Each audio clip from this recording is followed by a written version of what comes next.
It's no joke, I guarantee. I wouldn't put my name behind it or the company's name or other people behind something that I didn't believe in.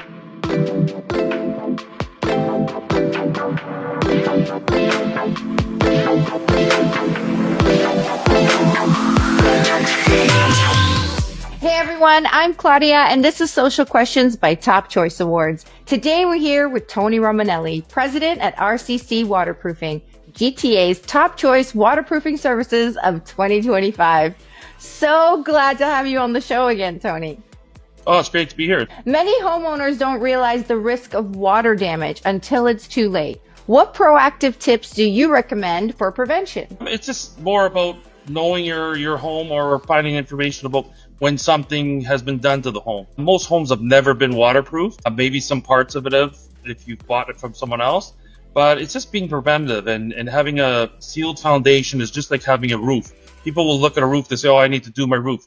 You can't see that with basements. So you kind of got to be proactive and have a consultant like from our firm or someone to come out, have a look and make some recommendations. Maybe you need to do something now or in the next few years. I mean, Toronto's getting much older than it was. I mean, it used to be a new city, but now you have houses over 100, a lot of houses over 100 years old, and the new suburbs that were supposed to be the new areas are now 50 years old. So it's becoming an older city and foundations will start to crumble. Are there any modern technologies or materials in waterproofing that you believe will become industry standard in the next 5 years? There is some alternative methods that have kind of come about, and we're testing stuff all the time. I mean, it would obviously be a lot better rather than dig up around a house to seal it and restore a foundation. But unfortunately, that's still the best way because as much as waterproofing and water in your house is important, the most important is the foundation and that it's solid and in good shape. And as they get older, they start to deteriorate. And putting waterproofing on it stops them from deteriorating. But the foundation, and really the only way to repair that is from the outside. Got it. What are some misconceptions about waterproofing that you wish homeowners better understood? That there's some easy fix to it. Like I say, it's a big concrete foundation. It's the most important thing in the house. It holds the house up.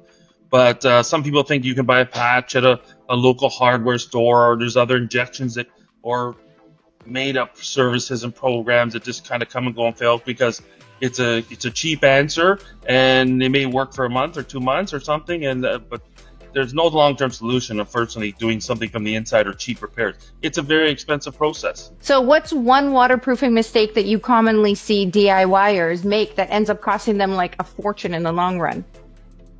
It's really not really a DIY kind of project because if you get involved in the digging part around the house, it's very dangerous. But it looks like an easy process. But once you make all that effort into digging, to sealing and restoring the foundation, it's not a DIY project. There's a lot to note with it, and especially with drainage. Remember, you're dealing against God here, right? God's throwing rain at you, and now you got to figure it out. We don't have all the answers, so as a DIY, you can't have all the answers. I know, but some of these guys, they think, oh, I can do it myself. No problem. Yeah. This is not the one. I say, like, you don't want to do painting, you want to lay sod. I mean, those things can be kind of pretty much done from anybody. But when you're dealing with water, it's very tricky because not every house is in the same area. You could be in a high water table, you could be in a low water table, you could be on a hill, you could be at the bottom of the hill. Every job and every foundation is different. So every job we go to is always a challenge. Sure. It's not like we're just doing this. No, our knowledge helps us when we come to a project because we've maybe seen something like this before. Nothing's the same. They're never the same. Yes. What does a day in a life look like for one of your project managers or your crew leads on site? You know what? It's a hard job. People don't come from Harvard to do this job. These guys work hard all day. I don't think there's a worse job that you want your kid to have as maybe to be in this industry. It's a lot of hard work. You know what I mean? These jobs they're kind of archaic a little bit. I mean, it's like the same process that we did for a lot of things 100 years ago where it was just 100% manual labor. There's a lot of manual labor to this job. So I have a lot of respect for them. I did it when I was younger. I couldn't do it now. I don't think I'd last a day. But these guys are amazing, and they do it day in and day out.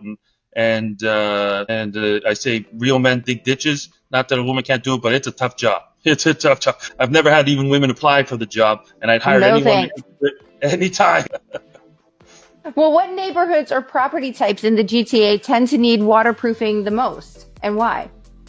You know what? GTA is all the same now because, like I said before, everything is 50 years old plus. So these are older homes. I mean, yes, there are some newer ones that are built, and that's fine. But there's a lot of homes across the GTA. Like Mississauga is not a new city anymore, and Brampton's not a new city, and Vaughan is not a new city anymore. Pickering, they have 50-year-old homes, which, they only had a few back in the day that were, century homes in a small town, in the rail town or whatever. But now there's a lot of old homes that need this treatment that never had it. It didn't exist 50 years ago. Makes sense. With over 100 years in business, how does RCC continue to innovate while staying true to its heritage? We're always testing materials. We're always looking to do it better. We used to have a 5-year guarantee. Now we have a lifetime guarantee. So we've come a long way, and we're a lifetime guarantee from a lifetime company. So it's no joke, our guarantee. I wouldn't put my name behind it or the company's name or other people behind something that I didn't believe in.